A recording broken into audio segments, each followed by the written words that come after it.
is a loyal, often unquestioning ally and has been there for us. But the capabilities of your UK defence, your armed forces, are not what we would like them to be.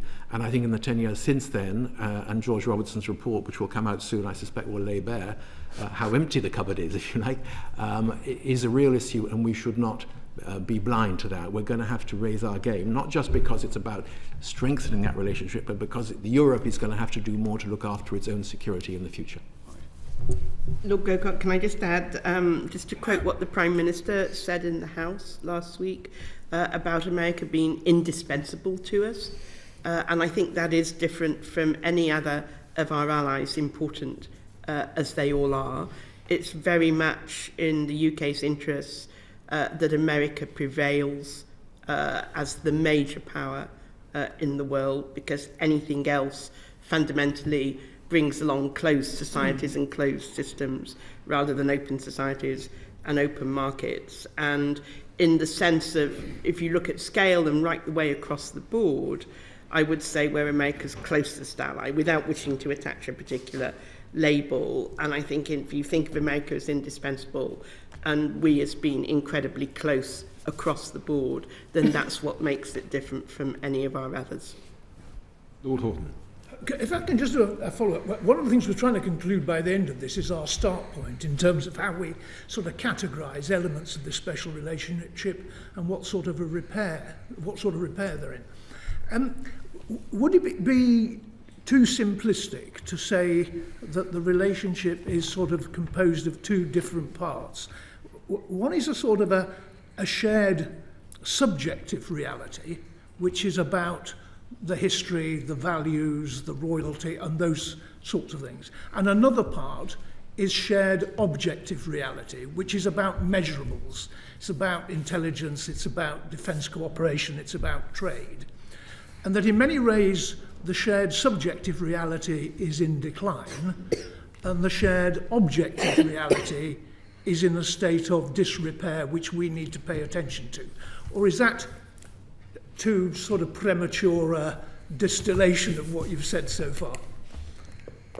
I think it's a very helpful distillation. All distillations obviously are to some extent rather broad brush, but I think this ease of this cultural ease, this common heritage, this common history, and so on, is very important.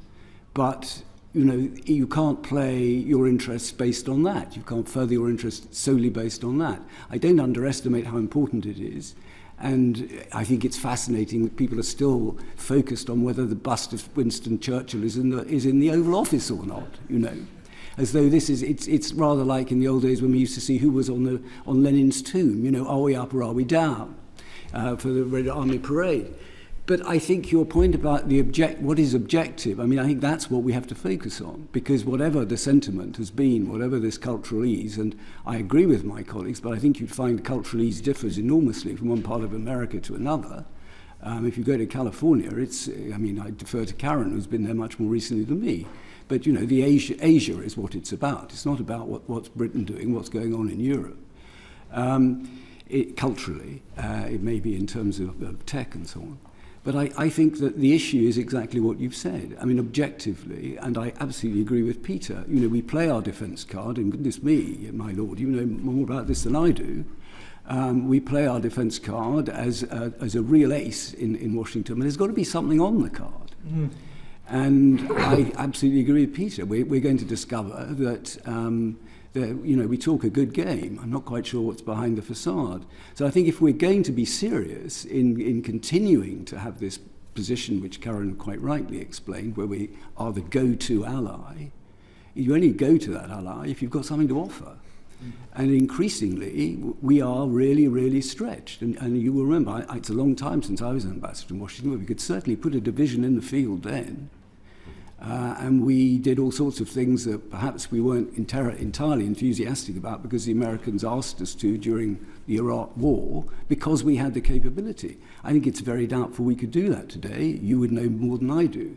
But if that is the case, then this card is not the ace it once was in our hand. So I think thinking objectively about how we forward our interests, we must avoid pretending that we can either base it on the subjective division that you have pointed to, which is real. But at the same time, we have got to bring something to this party, and we've got to be very confident that the American response is predictable, and we share the values, we share the objectives.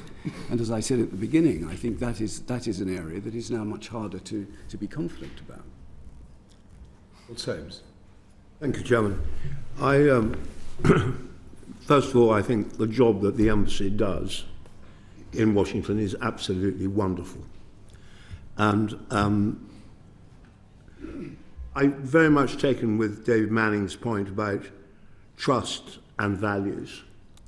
And the trouble is that we can't subscribe to a lot of the trust, of a lot of the values that are about to, 45 days in, there's not a lot of values stuff. That doesn't stop the relationship being unbelievably important in every way, but it's not any longer going to be as it was because they don't want it to be. I don't think they want it to be. I don't think they see a role for, and I think they despise Europe.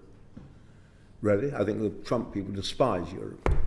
And I agree with you, this sort of awful gussiness of whether or not there is a head of Churchill in the Oval Office and what that means for the special relationship is just simply rubbish. But it's fermented here. It's fermented here. So can I ask you, assuming, which I do, that things are going to go dreadfully wrong, we'll be left with no military card ready to play. We'll play such a card as we can, but it's tiny. The one thing, it seems to me, that we are still very, very, very good at is intelligence. Do you think, collectively, that the intelligence and security card, which is a powerful one, will survive the trauma of what is happening and what is going to happen?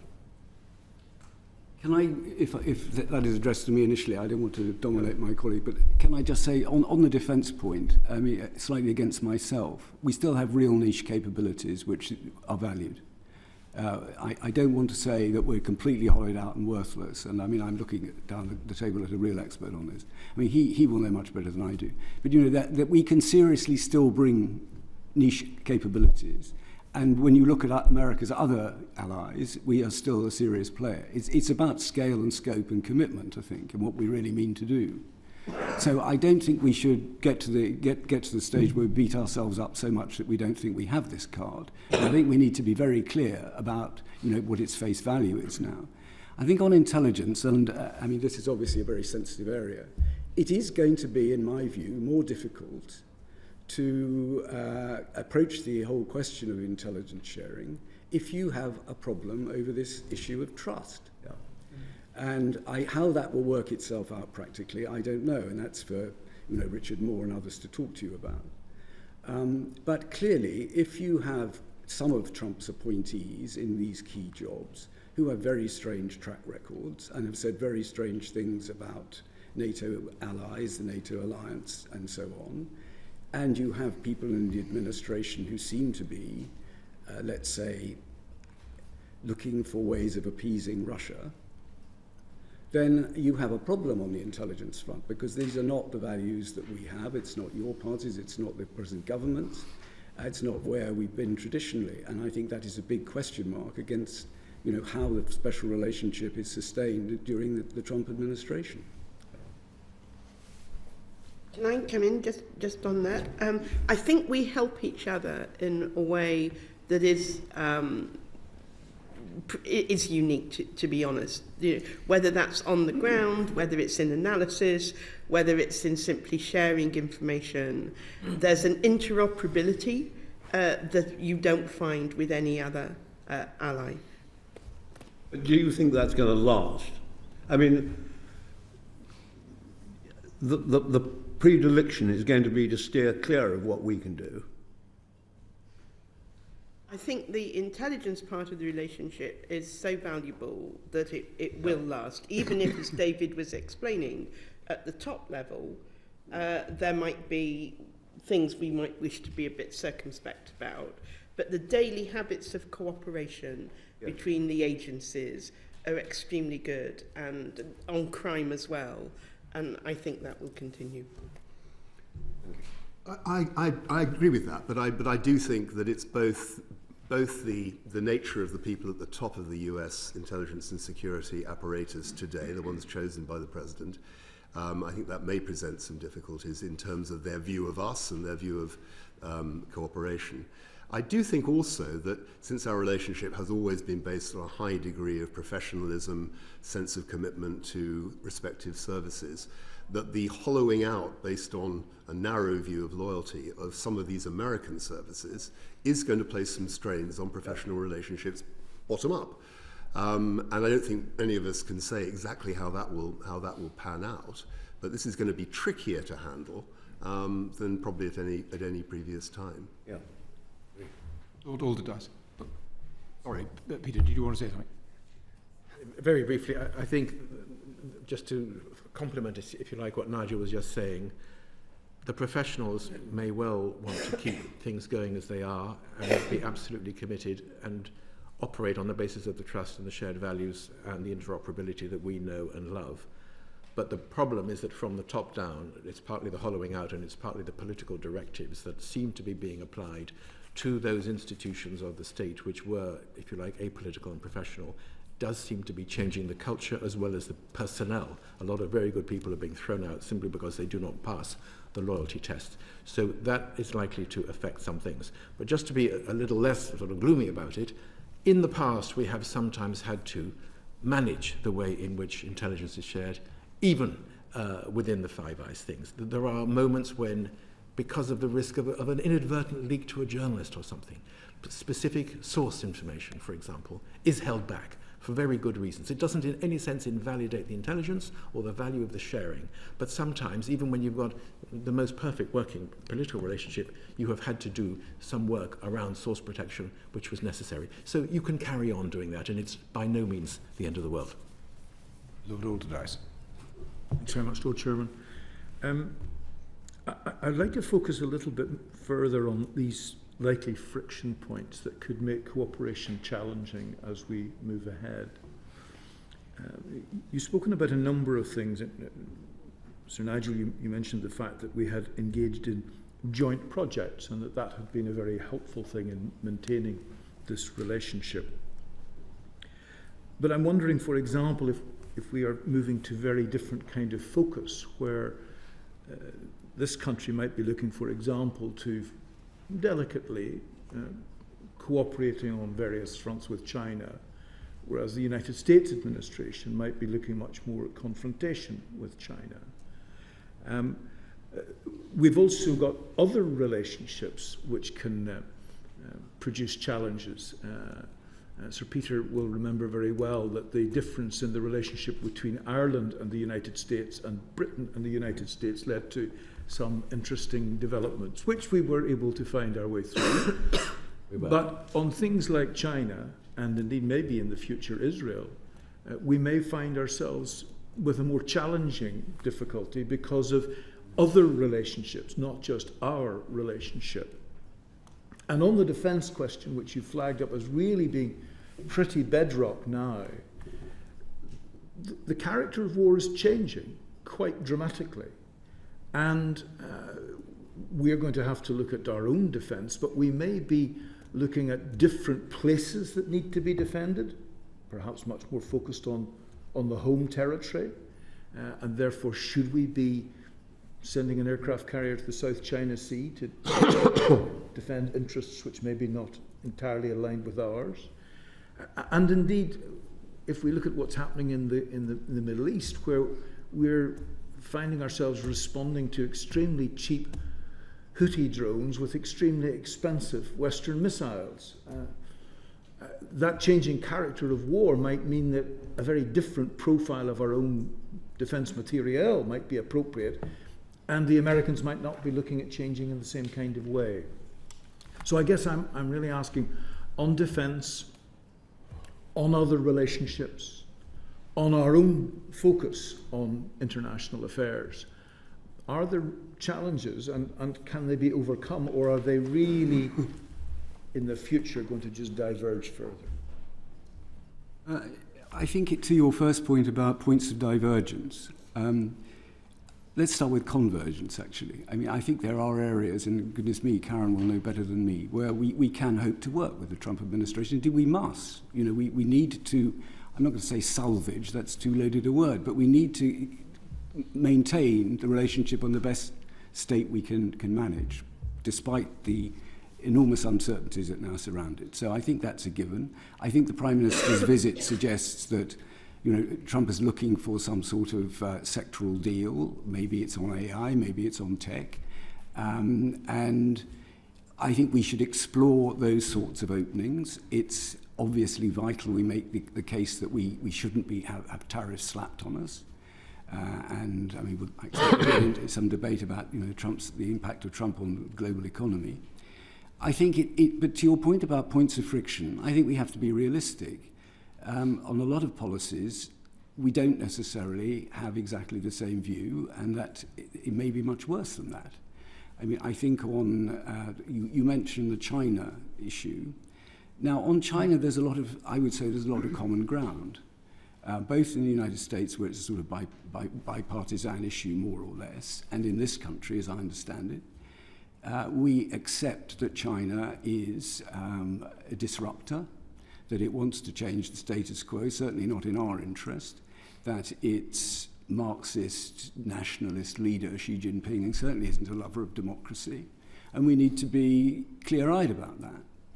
I think for us, though, the issue is, what do you do about this? And the previous government, as I understand it, and the current government have a view that you cooperate where you can. China's there. It's 1.3 billion people. It's vital to the international global community, and not least economically, in a way that, you know, in the old days in the Cold War, we could pretend that the Soviet economy wasn't there. You can't do that with the Chinese economy.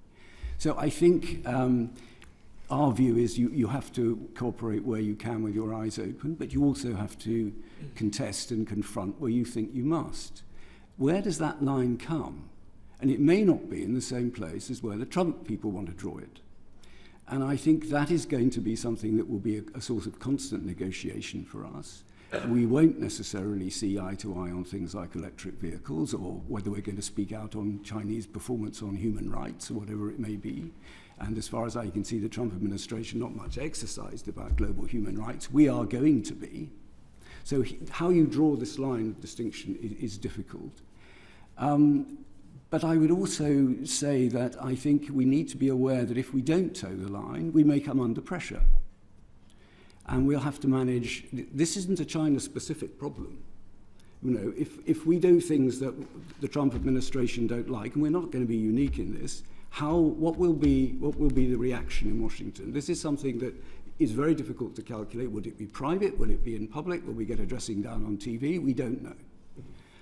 So I think that, you know, every government has to worry about that. But I would also say that I think we've got to be very careful not to be caught flat-footed.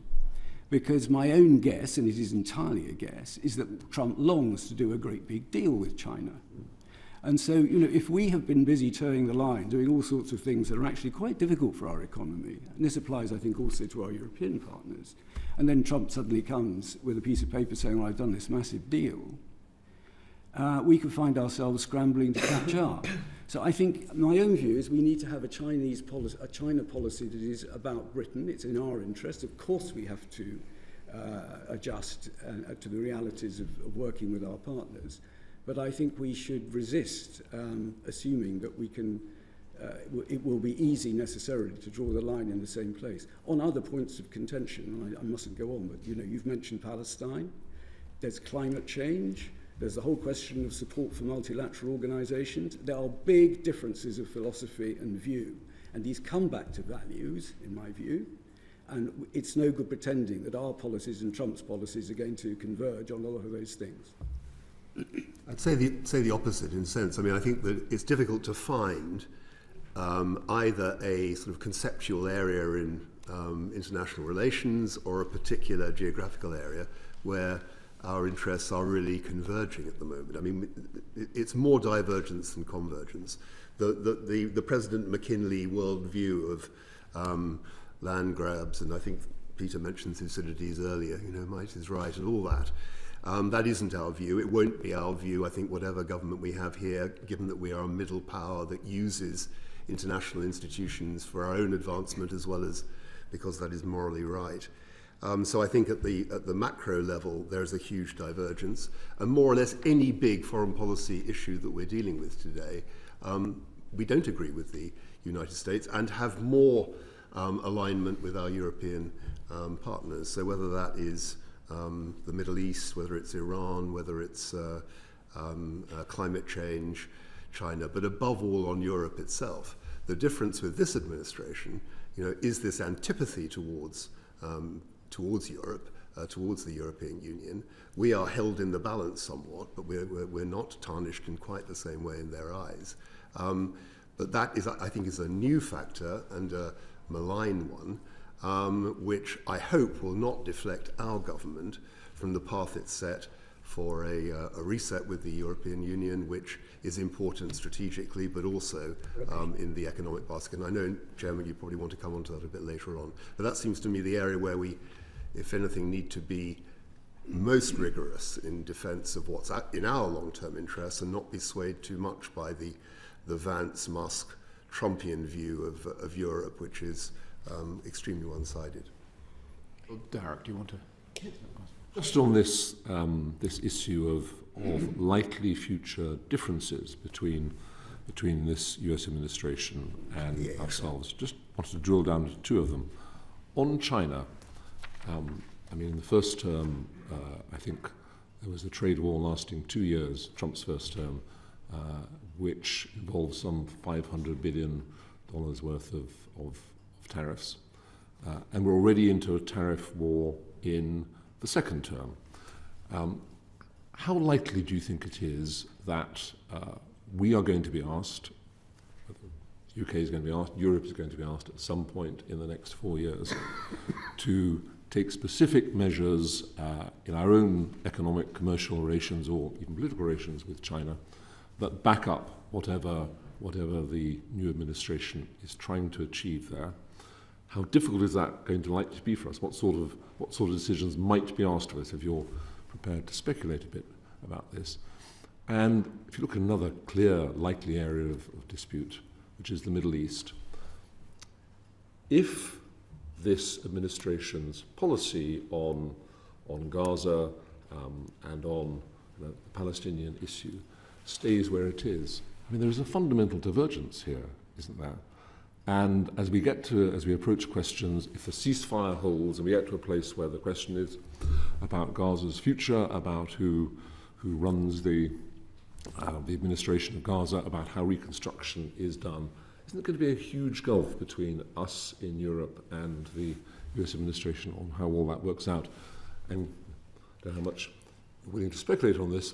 What would be your advice if you were advising the Prime Minister on how he should navigate these issues and handle this US administration on them to avoid us then getting hit with measures ourselves? Because what you've seen from, for example, those brief tariffs threatened against Colombia, these tariffs are a multi-use weapon for this administration. They're not just about trade issues, but they can be used if you take a divergent, unhelpful policy on almost anything. So there are risks down, real risks down here for the line, not just a political disagreement about the way forward.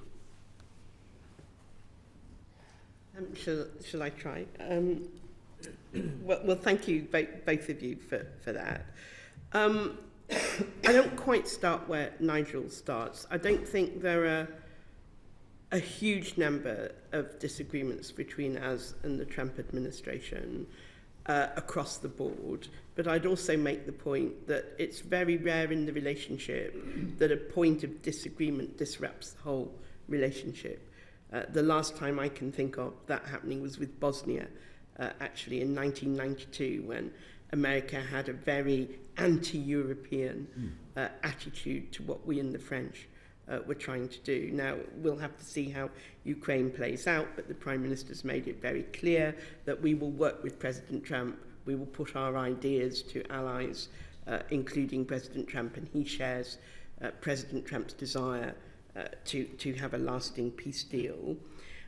I think when you look at something like the South China Seas or the Houthis, we are upholding, under UK national interest, we're upholding our belief in freedom of navigation. And I think that also answers one of the earlier points about other allies. We do see it as the UK and the successive governments as part of our role in the world to uphold international and national goods, and freedom of navigation would be one of them. On Kim's question on tariffs, Americans have traditionally, going back to the Civil War, had a very different view of how you use tariffs from the way we would view that. They are indeed an instrument of policy. They're an instrument of incentives, compulsion.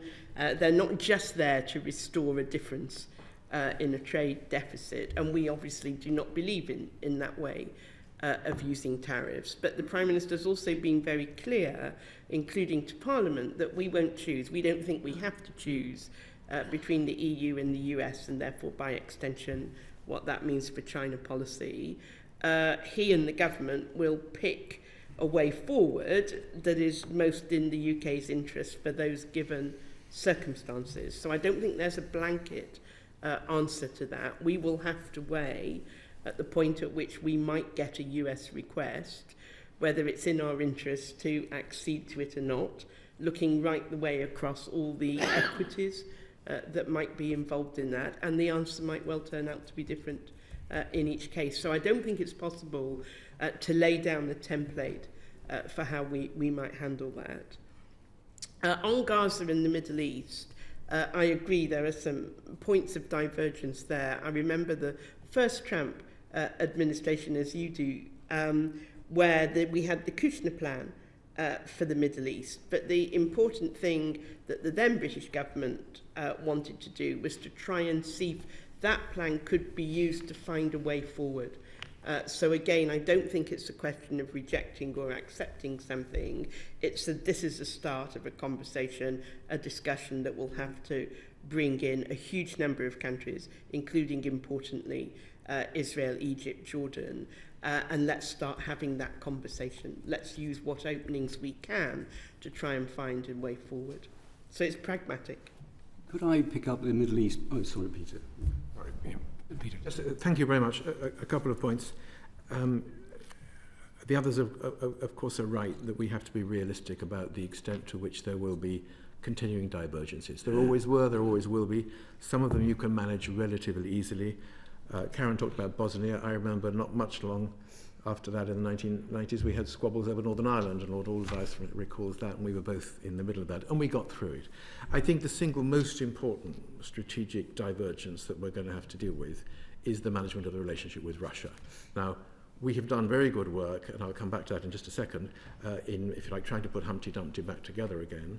And there is good language coming out of the State of the Union speech last night, and there's the letter from President Zelensky, and there's a chance of that relationship being put back together. But fundamentally, the way in which the Trump administration has positioned itself is a much more pro-Russian one than the rest of us would have gone along with. When you've got The Economist, the Financial Times, and a number of other serious organs saying America has given up on Europe and is siding with Russia, that's pretty alarming. We haven't had that for decades, and we have to deal with that current reality. And that, I think, is the biggest strategic problem. Even if we are now back in the business of trying to find a way forward with a combination of a ceasefire plan and security guarantees that Ukraine needs, we still got that fundamental problem of a very different approach to dealing with Russia.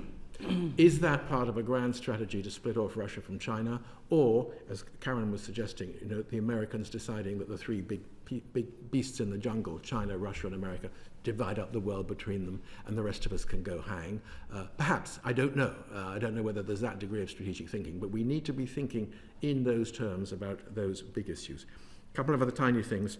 On tariffs, we're going to be doing some nimble work. Lord Mandelson will be doing some work on this. He knows a lot about trade policy. I think the only thing I would add is that for Donald Trump, not only are tariffs the most beautiful word in the English language, it is also, as I understand it, and the others may correct me if I'm wrong, It is a means of not putting up taxes when the existing tax cuts come to an end later this year. He's going to have to find some additional revenue. And for Trump, in many ways, tariffs equals income, federal income, alternative to tax rises, which would be very bad for the base and for people who voted for him. So he's going to be with tariffs, whether we like it or not. Whether we can ourselves negotiate a better deal because our trade is more or less in balance, that's to be seen. But the concept, I think, is there, and it's not going to go away, and that's what I'm hearing from a number of people who are close to the president on that issue. On the Middle East, the others have said the key points. I would just add one other four-letter word, Iran, which is that there is talk that once the whole Ukraine issue is resolved, let's hope it is, and the slaughter stops, and once whatever the Israel-Gaza package, Hezbollah, Hamas becomes, that maybe Donald Trump, squeamish though he can be about starting wars and seeing people killing on the battlefield, might be persuaded by a number of his donor friends and possibly even by the Israeli government that a weakened Iran is an Iran that it's worth giving one more push to see if you can deliver something resembling regime change. My own view is that regime change does not come from external military pressure. That tends to consolidate the hold on power of an internal regime. But let us not forget that Iran is a possible future foreign policy issue where we might not see eye to eye. Chairman, if I may, I'd like to come back to Lord Darrick's question on the Middle East and have a shot at responding to that, because I think it is a very profound problem for us. I think our philosophy about how to handle the Israel-Arab problem is basically different. And you know, for Trump in the last administration, goodness me, you know this better than I do, you were there, working to resolve the crisis from the outside in is more or less what they did with the Abrahamic Accords. And I applaud that. It's obviously very important that Israel should improve its relationships in the region and feel it can live at peace with its neighbors. But the core issue, for me anyway, is Israel-Palestine. And I think it's very difficult to imagine a settled solution in the Middle East without finding some way of providing for sovereignty and independence of some kind for the Palestinians. Now, if we are able, as the British government, to encourage Trump to keep pushing the Israelis to return to the table with the Palestinians, and there have been hints of that, and it seems to me objectively we have an ally in Saudi Arabia on that, then I think, you know, maybe, just maybe, we can find common ground on this whole issue. But I think it would be foolish to pretend that we have seen this crisis in the same way as the US administration does. For us, I don't think, and I think back to the previous British governments that we've all worked for, I think for them it is absolutely essential that there is an Israel-Palestine solution, and this isn't something you can tack on to a regional plan. If I could just say a word about Ukraine, I think, as my colleagues have said, I applaud what the British Prime Minister has been doing, what we've been trying to do, and anything we can do to get the Ukrainians and the Americans back round the table and some forward movement to some sort of acceptable solution is absolutely desirable. I would just make the point that there's absolutely no sign that Putin is interested in this peace deal. And I would also say, a ceasefire is not a peace deal. And we need to be very clear about this. I mean, at the moment, Putin is sitting there, and as I understand it, the Americans have said, well, they certainly can't join NATO, you can keep the occupied territories, we're going to divide up their minerals between us. And that's before this negotiation has begun. What more does Putin need to do to encourage? We don't know. And I think it's also worth saying that the Ukrainians have agency in this. At the moment we're addressing this, at least a lot of people are addressing this crisis as though the only people who count are the Russians and the Americans.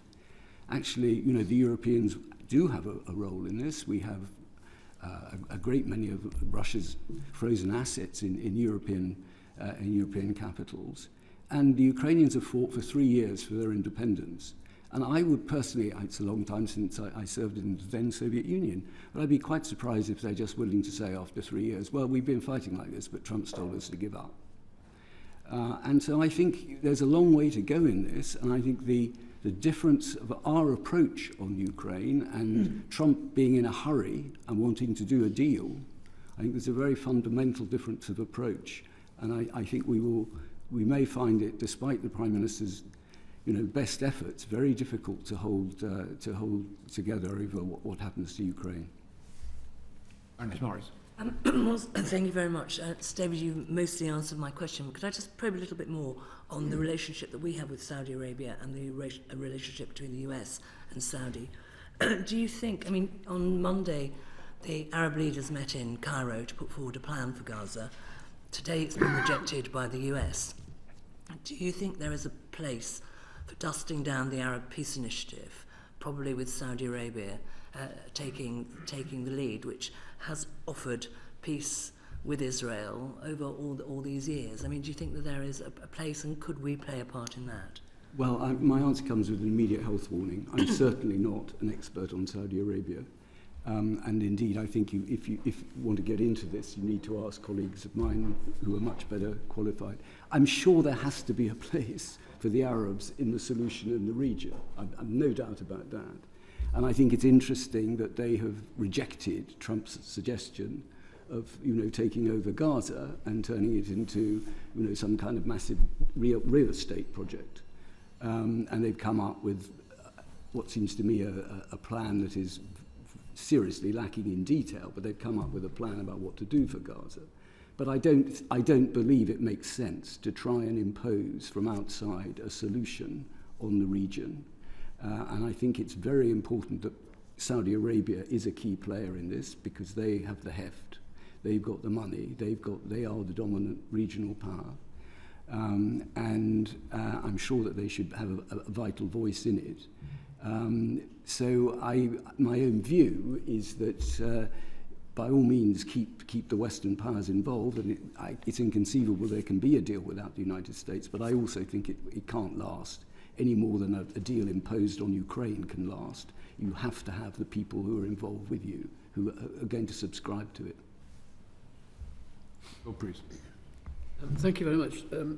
One comment from Karen. You said that we have a common law, common, but there is a difference, because they politically appoint and elect their judges, and we now have executive orders just setting law aside. So that's a very big divergence. You also said we are America's go-to ally, and that's a value. But why should we be their go-to ally if they're not going to defend us in Europe? That becomes a really fundamental question, that we're deploying aircraft carriers for American interests, and they're not prepared to back us up in Europe. And within that context, we're trying to reset our relationships both with the European Union and bilaterally and multilaterally with our European neighbours. And I think the Prime Minister is doing a strenuous job on that.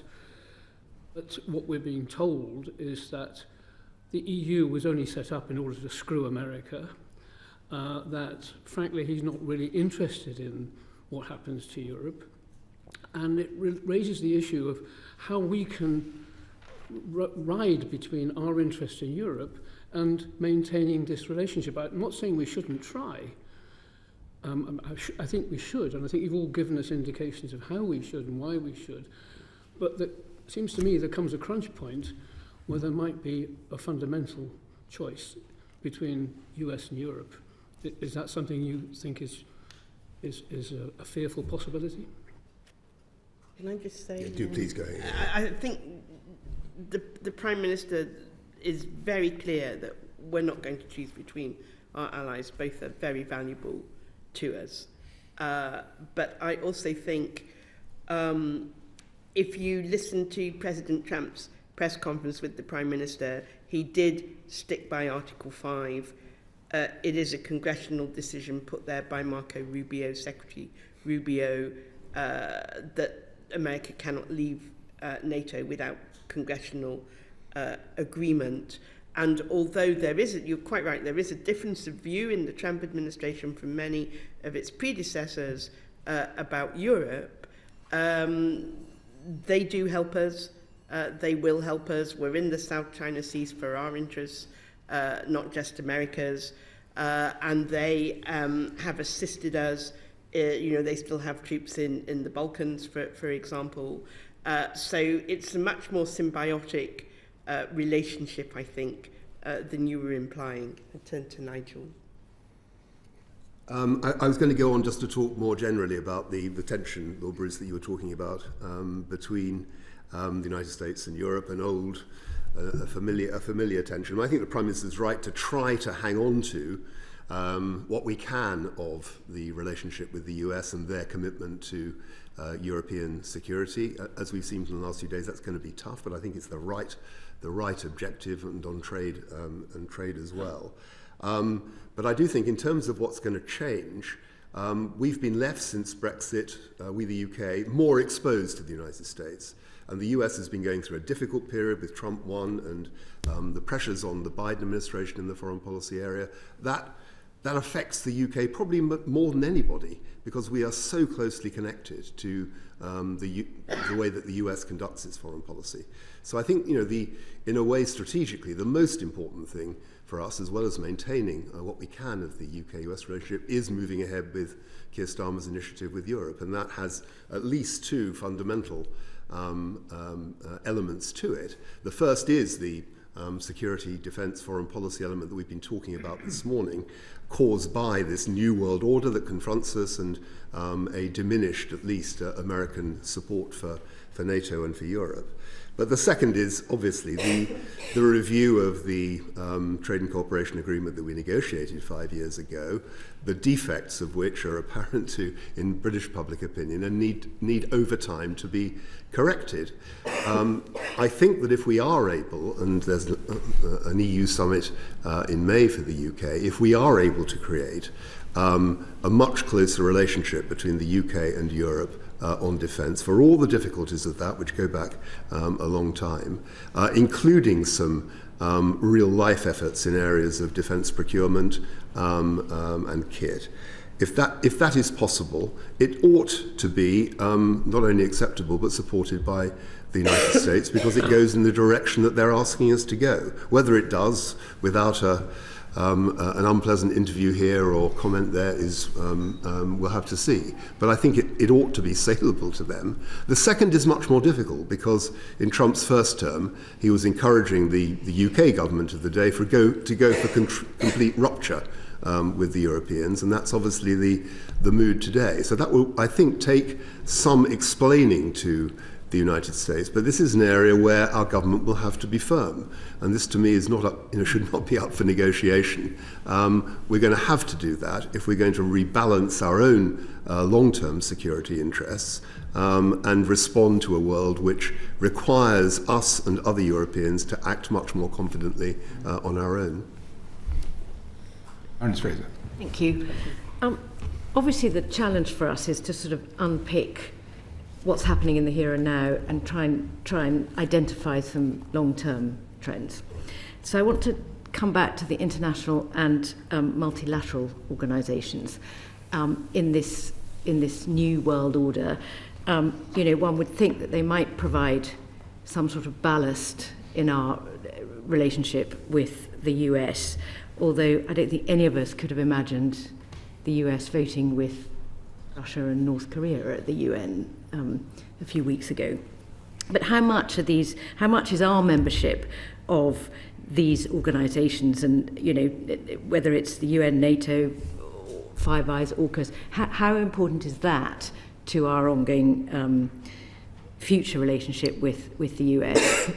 and just as a sort of subsidiary question to that, I think, Karen, you touched on the attitude of the younger generation, and you mentioned, the 17-year-old graduates at West Point. Our research seems to say that there is a sort of generational shift going on in domestic American public opinion around their attitude to how important not only the UK, but actually how important America should concentrate overseas is becoming. So I just wondered if you could comment on those two shifts, if you like. I've served at the UN, as you know, as well as in Washington. We don't always have the same interests in the multilateral organisations, but more often than not, even with the Trump administration, we do, and we work through that.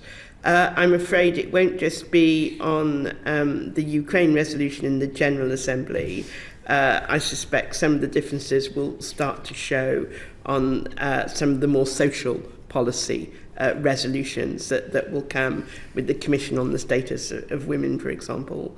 And we will have to work through those as we did before.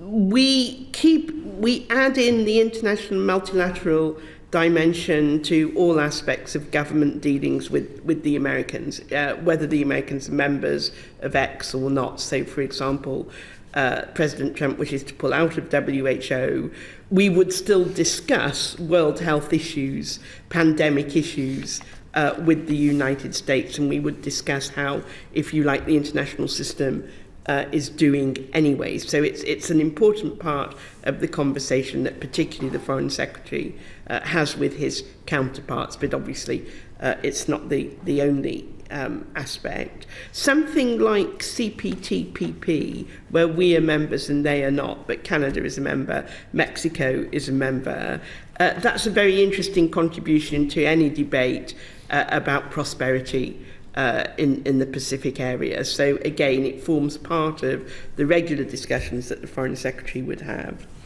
On the younger generation, there's some really fascinating polling that I can't remember all of, but we could easily send you, the embassy could send you. It depends which questions you ask. On the whole, Britain comes out either top or near the top, as Nigel and Peter were saying. Australia comes out pretty high. But some of that is very much around Australian cultural things like surfing.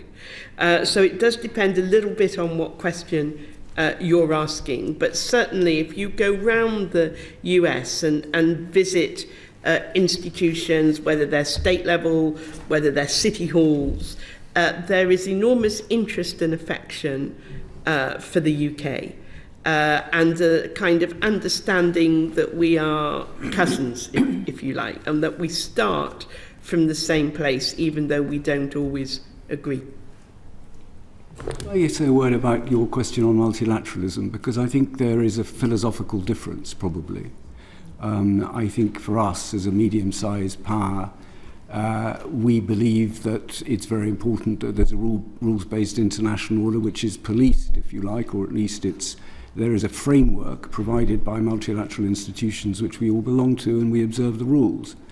I don't think that is the same view in Washington, and I defer to Karen on this, but I think it probably, you can point also to some extent, this is true of the Democratic Party now as well as the Republican Party.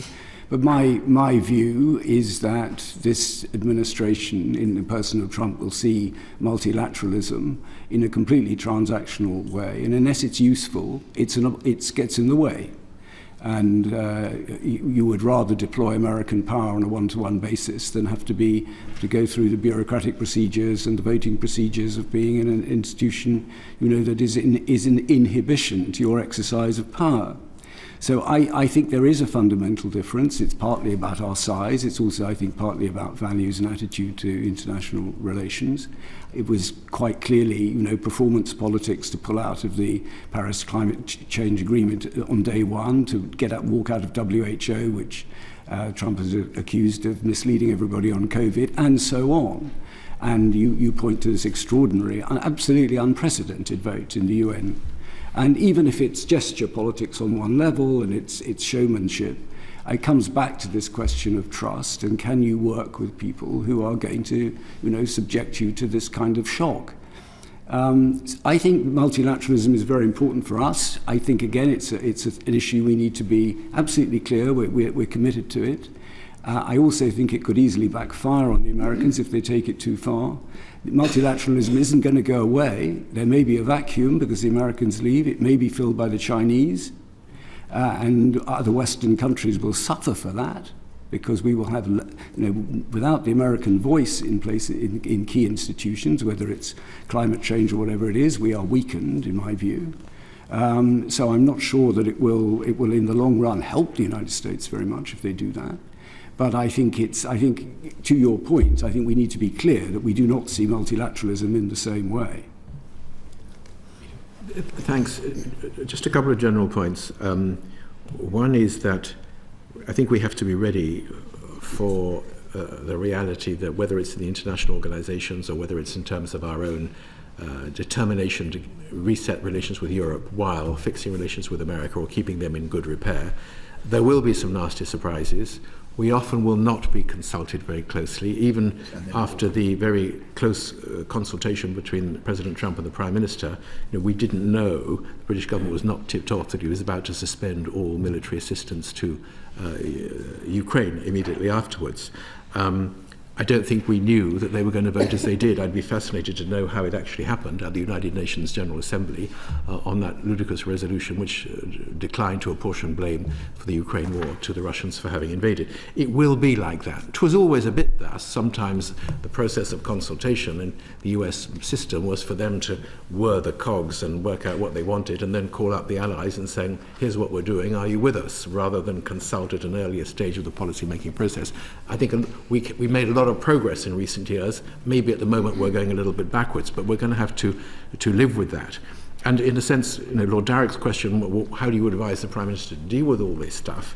I think it's about not so much challenge and confront, which we may need to do sometimes with the Chinese, but nudging and adjusting in a different direction. That may be part of the answer on tariffs. I think it certainly needs to be the answer on the commitment that this government is making, quite rightly, on Europe. The reality is, if we can project what we need to do with fixing relations and interests in Europe, in the context of what's good for America as well. In other words, they want the European Union to have economic growth and to do more in terms of shouldering the burden for NATO.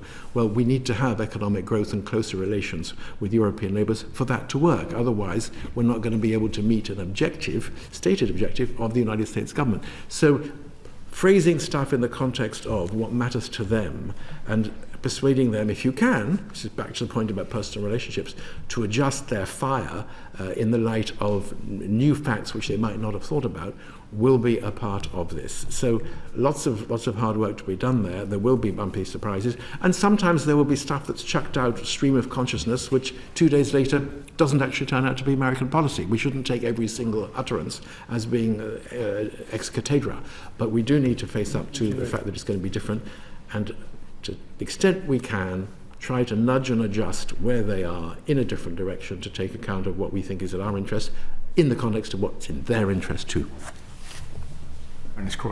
Thank you, Chair. In our earlier discussion on looking at the non-definition of the special relationship, I think David Manning raised one of the ingredients of that relationship as our relationship as far as nuclear weaponry is concerned. And perhaps we could delve a little deeper into that. We have an enormously close relationship with the US. They produce, they service the Trident missiles. We supply the warheads. And do you think, looking ahead, that that is going to remain the case in President Trump's efforts to decouple from Europe? I see no reason at the moment to panic on this. I raised it because I think it would be wrong not to put this on the table. This is a key part of the special relationship. And if we're worried about what is its future direction and contours, it is an absolutely integral part. And the nuclear relationship, of course, it includes all sorts of aspects. It's not just Trident. But the fact is that it is absolutely vital to us, and we have to think about, what is that going to look like under President Trump? I mean, you can make the case that actually it's very convenient for the Americans because it's very useful for them. I mean, this is if we get into this argument about leverage, it's leverage. So why would you put this at risk? But I think in thinking about our defence posture, and I very much agree with Nigel and I think with Peter, who've spoken about the need to think hard about the European relationship, and to make the case that we need to develop that. We need to do that in parallel. Logically, that ought to be welcome in Washington. I think there is a question mark in my mind about how cooperating with Europe goes down with Trump and his entourage at all. I can't speak about Trump, but we've had it, J.D. Vance coming to Europe. We had Musk interfering in our internal politics. We know that there is much greater, let me put it like this, MAGA sympathy for the populists in Europe than there is for the moderates. And so calculating what the attitude to us, moving closer to Europe on defence or economically, and I'm sure Nigel's right, we need to do both, I think that's quite a difficult thing to get right. On the other hand, I don't see any signs at the moment that President Trump is threatening us over this, or that there's any inclination in the United States to call into doubt the nuclear agreement. But I think it would be wrong for you, if I dare say this to your committee, not at least to be thinking about if this relationship of trust and common view is in jeopardy, what might that mean? Could I add a fact? The Mutual Defence Agreement is the 1958 original nuclear agreement, and it's renewed every so often. We have just renewed it, and we have renewed it indefinitely rather than on a 10-year cycle. So I think that's a piece of good news. I think as well the investment that is going in Britain and Australia to the AUKUS submarine development, matched of course by America, that also is a positive factor for the future. Karen, was it renewed under Biden or Trump? It was renewed under Biden, but the Trump camp, for want of a better word at the time, were informed about it. Baroness Blackstone. First of all, I'm terribly sorry I was late for the ridiculous reason that I've lost my phone. Anyway, that means I missed what you said at the beginning about the special relationship. But I just want to be slightly provocative about the way in which this debate has gone up until now. Because it seems to me that all of you, perhaps to slightly different degrees, are very, very committed to keeping the relationship with the United States pretty well as it is. And I wonder whether that can possibly happen whilst this divergence is so great and is likely to become greater, which I think is what two of you have said. And this brings then the issues of trust and values, which Lord Soames mentioned earlier. And I think there are three categories that will need to be taken into account in this context. The first is Parliament, and I think there's already a lot of restiveness amongst members of Parliament, particularly on the Labour side, about what is happening in the United States under President Trump. And that restiveness will continue if they perceive there's not enough toughness from their leader, our Prime Minister, in dealing with this response. And the second is the electorate, where we know from public opinion that there's a tremendous amount of sympathy with Ukraine, a lot of sympathy with the Palestinians, especially amongst young people, and this all affects their perception of the United States as well. But thirdly, our allies. The US is not our only ally. I've got a special interest in, or have had, because I used to be the chairman of the Franco-British Council, and we cannot at any point dismiss the importance of the French to us. They are our nearest neighbours, and they have been our allies and close allies for a very long time. The rest of the European Union, Germans, and so on, are also equally important. We mustn't forget Canada. Canada is under enormous threat at the moment, and I think they would expect the UK to take up their cause with the Americans, and very forcibly and publicly. We haven't yet really seen that. I also believe that there is a lot of scope, as more than one of you suggested, for a much closer relationship with the European Union on defence. We already have quite a close one with the French, and this is likely to grow. If that is the case, surely that can be seen in part as a move away from such dependence on the Americans on the defence and security front. And nothing is forever in this world. And if we're going to see this huge movement in terms of where the Americans stand on so many international issues, whether it's multilateralism, whether it's aid for developing countries, whether it's Russia, and I was going to raise Russia, and I'm extremely glad you did, because we've got a completely new position now from the United States on Russia, and it's not one that we hold, nor do any of our allies. So I want to ask whether you can't see a point where the conventional wisdom about this special relationship is really deeply threatened, and we should be talking about not only a reset with Europe, but a reset with the United States. Well, I agree with that. I mean, I don't think the reset, I think a reset is going on, and I think the profundity of the challenge and what we've heard over the last few weeks has genuinely sunk in the UK, elsewhere in Europe, and so on. I don't think that that's in doubt. In terms of what it means, the incoming German Chancellor, just after the election, used the word independence from America. And I'm not sure that works either as the end state, and certainly not as the transitional state that we're in, or would work for the UK. Not complete independence. I think giving ourselves more options, trying to keep the best of the UK-US and transatlantic relationship, while at the same time finding other partnerships, particularly in Europe, who are still 50% of our trade and already have a lot of security and defence links. That, to me, is what we need to be aiming for. I also agree with you that foreign policy is the result of an often intangible sense of feeling in public opinion. And public opinion at different stages has had a negative opinion of developments in the US, of cultural change and differences between us.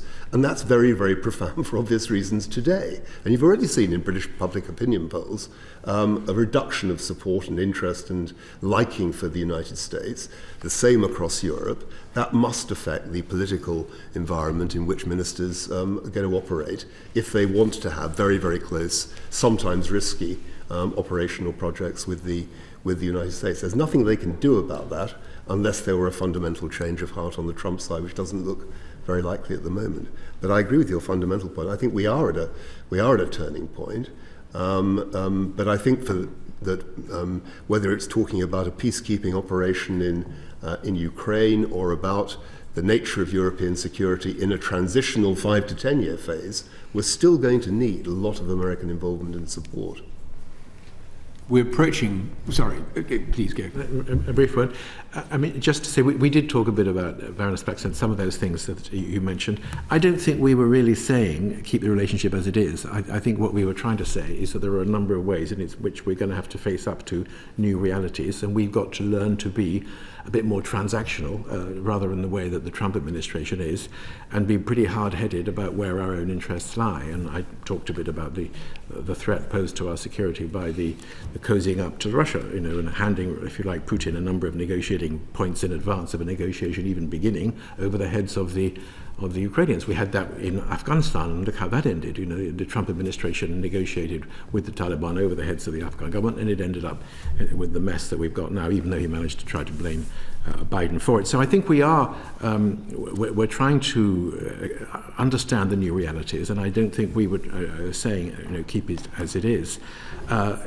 But we need to be transactional too, pragmatic, and at the moment, whether you're trying to deal with the security threats to Europe posed by the Russian invasion of Ukraine or whatever, America is an indispensable partner, to take the phrase that the Prime Minister has used. And it seemed to me that there was pretty widespread support for the way in which the Prime Minister was playing a kind of British role, not so much bridging, but if you like, trying to fix a problem that had broken out between different friends and partners and allies. And I think that is partly what the British public would like us to do, almost regardless of who is in power. And that is a role that we can play because of the fact that we are European and we're also a very close ally of the United States. So I don't think think we're doing this starry-eyed because we want to hang on to nanny as if nothing has changed. We know that a lot has changed. And I couldn't agree with you more about what you say about engaging with our European partners.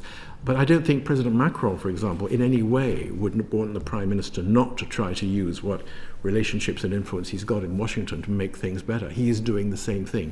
It is rather remarkable that even though post-Brexit we're outside the European Union, the political relationship with us and the French, and to some extent the Germans, though they're an unknown quantity at the moment, and Giorgia Meloni, a lot of the European partners, we are working extremely well.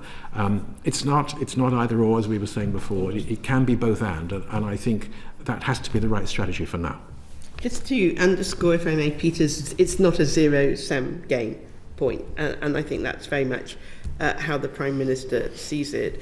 And I think if you think back to January 2022, before Putin invaded Ukraine, you had the US and the Brits reading the intelligence in one sense, and Europe reading it in a very different sense. And in the end, it was the UK-US interpretation that was the correct one. Putin did invade. I can't see that fundamentally changing, so that you have a different people on different sides of the aisle.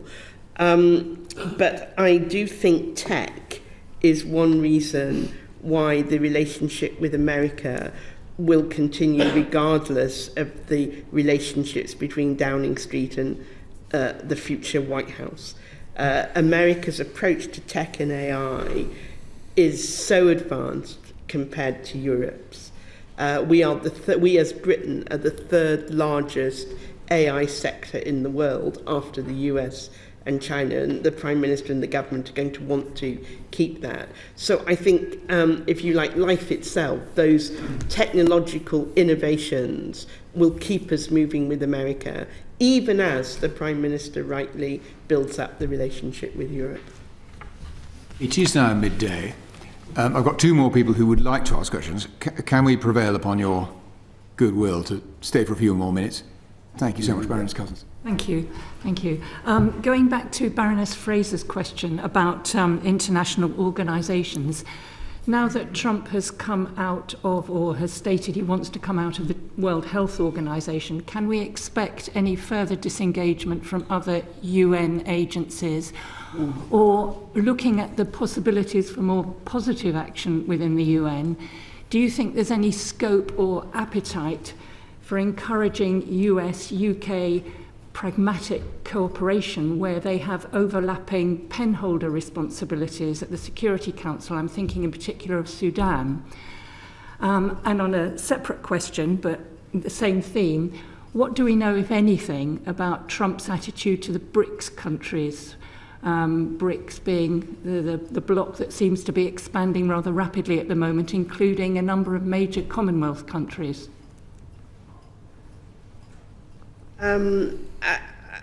I think we will still keep a very broad dialogue with the United States, government to government, but also NGOs to NGOs, about a whole range of multilateral issues, even when, if the US pull out of various agencies, because you can't discuss global health threats. You would want to discuss a reaction to a future pandemic with the United States, regardless of whether they were following WHO rules or not.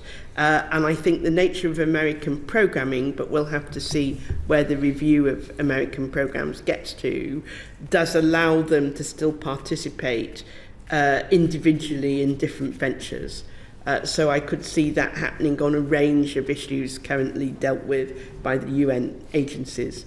For example, it may not, WHO may not be the last pull-out, but I do think you can keep the dialogue going. And in fact, in Trump 1, we were able to do that. On the BRICS countries, the Trump administration tends to deal with them individually rather than as a bloc. You'll know that President Trump has a very warm relationship with Modi, for example. And the relationship with India and the US is one that's only grown stronger under both administrations over the past few years. So I think they will continue to want to do that on a bilateral basis rather than try and engage with them as a bloc. What about cooperation over the penholder responsibilities? I just wonder if that relationship can be leveraged when it comes to, a challenge like the war in Sudan, whether the US and the UK have got the potential to work together in a pragmatic way to actually achieve something. Oh, definitely. There's no suggestion that I've seen that they would not want to cooperate with us, and indeed with France as the P3, the Western members of the Permanent Five, on a range of issues. And the Foreign Secretary has raised Sudan in particular with Secretary Rubio, and I think we'll be able to find a good way forward at the UN together. Maybe just a final comment from any or all of you about, on the experience of Trump first presidency, how this one might go. I've heard it sort of said that we're almost at the end of the pre-scripted bit of his administration, where he's come in with 60 days of shock and awe, and there are some natural checks and balances as the administration goes through, the midterms arrive and all this, and we're at sort of peak chaos. And can you offer any sort of sense of abatement in this, where even within the back end of his presidency there may be an element of return to some normality because his power is somehow constrained? Or do you think he might be hell-bent on remaining unconstrained? Maybe perhaps one comment. I think that it is worth remembering that, the United States is a federal country. So there are a lot of state authorities that may or may not see eye to eye with his programs and will put up resistance, I suspect, to some of them. I think there is the Congress, which so far has been, accused anyway by the FT yesterday of missing in action. But his majorities in those two houses are very slim. And they do have the midterm elections coming along. It's not to say that Trump will lose them. But I think, Congress isn't necessarily going to accept everything he wants to do. And I'm sure it's worthwhile of people, not least on your committee, talking to your American counterparts in Congress. And as ambassador, I'm very keen that parliamentarians on both sides should remain really engaged with each other, because I think you can have an impact. And to the point that an awful lot of Americans don't know about Europe and really don't understand our point of view, you can make a real impact. I think there's a judiciary, that this is also, but I think above all, for me, what will count for Trump is what the markets decide. And we've touched on tariffs. But if the markets decide that they're really losing confidence in the Trump administration, then there will be, I think, there's the possibility of quite serious pushback by business, who are going to be worried about their profits and their shareholders and all sorts of other things. And the bond market in particular cannot be legislated or dictated to. So I think, will the Trump economic policy produce lower growth, higher inflation, disappointed people in Trump states? I think all of that is possible. But I think it's very, very hard to say. But at the moment, I think we're in a situation where, they are triumphant. They are carrying all before them. I mean, I'm not a politician. There are plenty of people in this room who are. Politics doesn't usually continue like that for very long. And I suspect that, things will start to get more difficult and go wrong. And that the Congress will find its voice, and so will business, and so will other players. And so I think imagining that at the moment this is how it's always going to be for the next 4 years is probably a mistake. I'm sure that's how they would like it to be, but whether it will actually turn out like that, I'm sceptical. I wouldn't count on it. It would be lovely to believe we're at the peak. Maybe it's like peak oil a few years ago. I suspect quite a lot of it will continue, because I think it's a different world order that he envisages, and I think it's a different way of doing politics nationally and internationally. I think you saw it again last night. Maybe it's a matter of degree, but this was another campaigning speech. It wasn't a governing speech.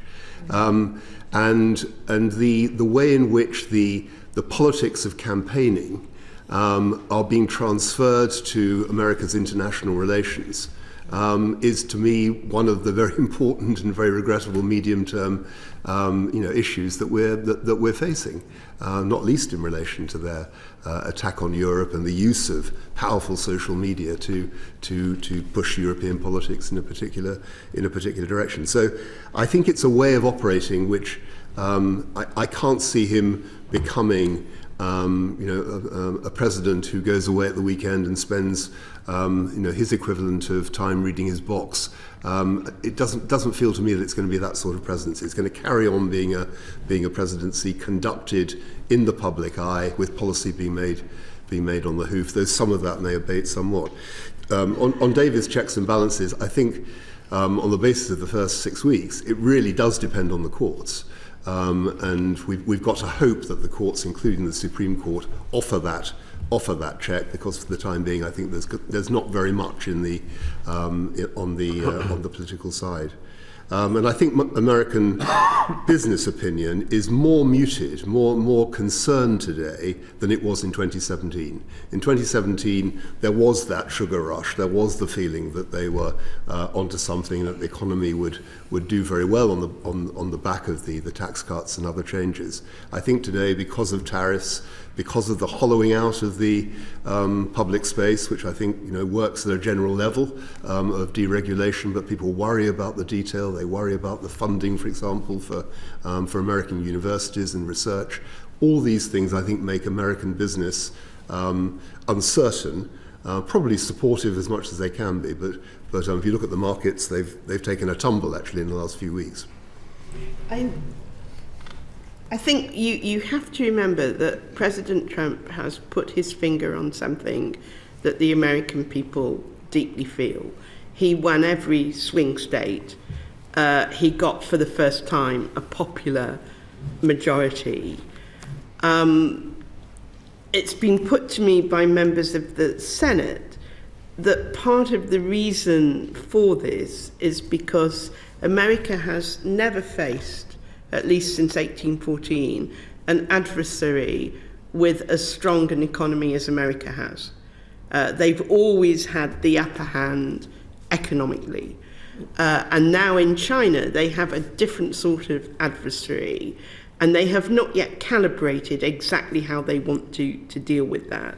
So some of what President Trump is doing, some of what is happening on the business and economic side, is, I think, a response to that visceral feeling of things not being quite where America wants them to be. And then, as Nigel and David mentioned, some of the executive orders he has issued have gone straight into the courts or other parts of the checks and balances system. And we will need to see what's done about those, whether the courts decide them, whether they put them up through the system. But there is also a difference of philosophy, if you like, in the Trump administration about the powers of the president legally and constitutionally. And that is a debate that America will need to have with itself. A couple of tiny things to add. The courts and the judges, yes, but some of them are, of course, Trump appointees. He's got a Republican majority in the Supreme Court that gave him essentially presidential immunity, more sweeping than most people would have expected. Generally, both in that respect and in the way in which he has filled the administration with appointees who are there for loyalty rather than necessarily competence, he was ready to win. Last time round he was surprised, and there were a whole lot of people who came from more traditional Reagan Republican backgrounds who served for a while, and some got spat out, some resigned, didn't work out, but they did operate to some extent as a constraint. I do not see much at the moment in the way of constraints other than, as Karen says, markets, and some of the Trump voters who might find that they're out of a job or out of an income and will eventually conclude that those are the result of his policies. As for the Congress, yes, I mean, the arithmetic that I've seen suggests that it's inconceivable that the Republicans would lose the Senate, but there's a good chance that they will lose the House. But that presupposes that the Democrats begin to get their act together, and so far they haven't done a brilliant job of that. Well, thank you very much indeed for giving us a very sound base on which to proceed with our inquiry. We may need to come and ask you to speak to us again towards the end. Probably not. How things have developed. Thank you so much. Thank you.